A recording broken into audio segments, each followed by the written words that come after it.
بسم الله الرحمن الرحيم. الطلاق مرتان فإمساك بمعروف أو تسريح بإحسان ولا يحل لكم أن تأخذوا مما آتيتموهن شيئا إلا أن يخافا ألا يقيما حدود الله فإن خفتم ألا يقيما حدود الله فلا جناح عليهما فيما افتدت به تلك حدود الله فلا تعتدوها ومن يتعد حدود الله فأولئك هم الظالمون. طلاق صرف 2 بار ہے، یعنی جب 2 دفعہ طلاق دے دی جائے تو پھر عورتوں کو یا تو بطریق شائستہ نکاح میں رہنے دینا ہے یا بھلائی کے ساتھ چھوڑ دینا، اور یہ جائز نہیں کہ جو مہر تم ان کو دے چکے ہو اس میں سے کچھ واپس لے لو۔ ہاں، اگر زن و شوہر کو خوف ہو کہ وہ اللہ کی حدوں کو قائم نہیں رکھ سکیں گے تو اگر عورت خاوند کے ہاتھ سے رہائی پانے کے بدلے میں کچھ دے ڈالے تو دونوں پر کچھ گناہ نہیں۔ یہ اللہ کی مقرر کی ہوئی حدیں ہیں، ان سے باہر نہ نکلنا،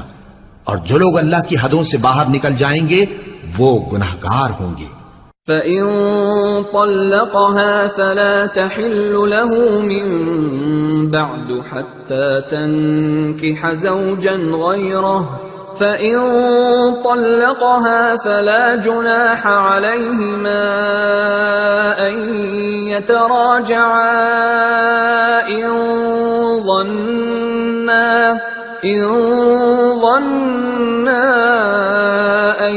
يُقِيمَا حُدُودَ اللَّهِ وَتِلْكَ حُدُودُ اللَّهِ يُبَيِّنُهَا لِقَوْمٍ يَعْلَمُونَ۔ پھر اگر شوہر 2 طلاقوں کے بعد تیسری طلاق عورت کو دے دے تو اس کے بعد جب تک عورت کسی دوسرے شخص سے نکاح نہ کر لے اس پہلے شوہر پر حلال نہ ہوگی۔ ہاں، اگر دوسرا خاوند بھی طلاق دے دے اور عورت اور پہلا خاوند پھر ایک دوسرے کی طرف رجوع کر لیں تو ان پر کچھ گناہ نہیں، بشرطے کہ دونوں یقین کریں کہ اللہ کی حدوں کو قائم رکھ سکیں گے، اور یہ اللہ کی حدیں ہیں، ان کو وہ ان لوگوں کے لیے بیان فرماتا ہے جو علم رکھتے ہیں۔ وَإِذَا طَلَّقْتُمُ النِّسَاءَ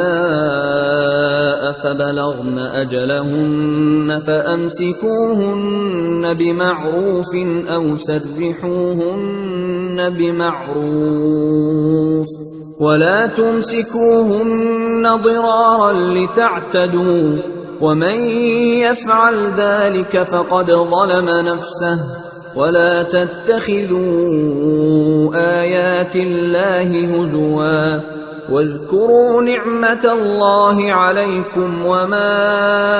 أَنزَلَ عَلَيْكُمْ مِنَ الْكِتَابِ وَالْحِكْمَةِ يَعِظُكُمْ بِهِ وَاتَّقُوا اللَّهَ وَاعْلَمُوا أَنَّ اللَّهَ بِكُلِّ شَيْءٍ عَلِيمٌ۔ اور جب تم عورتوں کو 2 دفعہ طلاق دے چکو اور ان کی عدت پوری ہو جائے تو انہیں یا تو حسن سلوک سے نکاح میں رہنے دو یا بطریق شائستہ رخصت کر دو، اور اس نیت سے ان کو نکاح میں نہ رہنے دینا چاہیے کہ انہیں تکلیف دو اور ان پر زیادتی کرو، اور جو ایسا کرے گا وہ اپنا ہی نقصان کرے گا۔ اور اللہ کے احکام کو ہنسی اور کھیل نہ بناؤ، اور اللہ نے تم کو جو نعمتیں بخشی ہیں اور تم پر جو کتاب اور دانائی کی باتیں نازل کی ہیں جن سے وہ تمہیں نصیحت فرماتا ہے ان کو یاد کرو، اور اللہ سے ڈرتے رہو اور جان رکھو کہ اللہ ہر چیز سے واقف ہے۔ صدق اللہ العظیم۔